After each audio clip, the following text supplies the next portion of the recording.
দীর্ঘ 17 বছর ভোট না দেওয়ার আক্ষেপ এবার নিজেদের পছন্দের প্রার্থীকে ভোট দিয়ে মেটাতে চান টাঙ্গাইল 7 আসনের 4.25 লাখ ভোটার।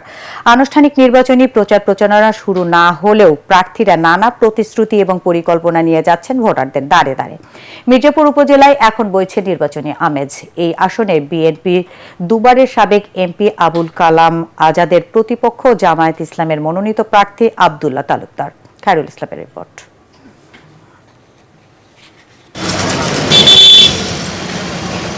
ঢাকা থেকে 53 কিলোমিটার দূরে টাঙ্গাইল মির্জাপুর উপজেলা। কৃষি নির্ভর এই অঞ্চলে 14টি ইউনিয়ন ও একটি পৌরসভা রয়েছে। এখানে ভোটার প্রায় 4.25 লাখ। দীর্ঘ 17 বছর ভোট না দেওয়ার আক্ষেপ রয়েছে এই আসনের ভোটারদের মধ্যে। নির্বাচনী প্রচারণা শুরু না হলেও এই আসনটিতে বইছে নির্বাচনী আমেজ।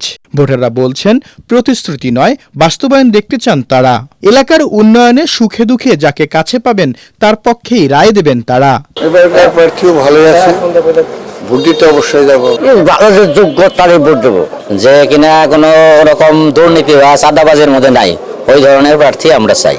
জননেতা জনাব আবুল কালাম আজাদ সিদ্দিকী সাহেবকে বিপুল ভোটের ব্যবধানে এই মির্জাপুরের জনগণ নির্বাচিত করবে। এই আসন থেকে বিএনপির হয়ে নির্বাচনে অংশ নিয়েছে দুবারের সাবেক সংসদ সদস্য আবুল কালাম আজাদ। এ প্রার্থীর মির্জাপুর উপজেলার উন্নয়নে নানা ভূমিকা রাখার কথাও জানান এখানকার বাসিন্দারা। ডাকলে যাকে কাছে ভাই সে আমাদের কালাম ভাই। আমরা দানের শেষের প্রতীককে ভোট দিব, আবুল কালাম আজাদ সিদ্দিকীকে ভোট দিব। আমরা তো মনে করি যে লোক ভালো সেই লোকের আমার ভোট দেওয়ার চেষ্টা করবো সবসময়। আমরা বিশ্বাস করি, জনগণের প্রতি আস্থা রাখি যে জনগণ তাদের মাঝে আমাদেরকে ভোটের মাধ্যমেই মূল্যায়ন করে তাদের মাঝে কাজকর্ম করার সুযোগ করে দেবে ইনশাআল্লাহ। নানা প্রতিশ্রুতি নিয়ে ভোটারদের কাছে যাচ্ছেন জামায়াত মনোনীত প্রার্থী অধ্যক্ষ আব্দুল্লাহ তালুকদার। প্রথমবারের মতো নিজের জয় নিয়ে শতভাগ আশাবাদী এই প্রার্থী। মির্জাপুরকে একটি চাঁদাবাজ মুক্ত, দুর্নীতি মুক্ত মির্জাপুর চায়, আর বাংলাদেশ জামাত ইসলামী এদেশকে একটি কল্যাণ রাষ্ট্রে পরিণত করতে চায়, যার কারণে